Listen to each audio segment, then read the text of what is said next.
Bread के अंदर ये जो मैंने बनाया था मेज़ा वो लगा दिया। अब आप इसको यहाँ से आराम से कट करें।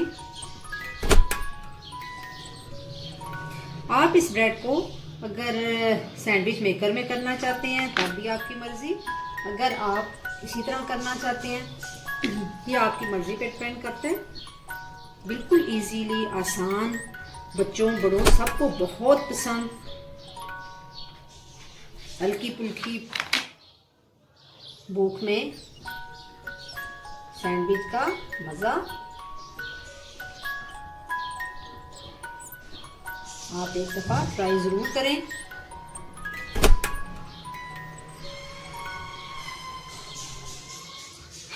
ट्राई करके देखें। ये लें आपके मज़ेदार चाइनीज़ सैंडविच तैयार। घर वालों को भी खिलाएं। बहुत शुक्रिया। खुदा हाफिज़।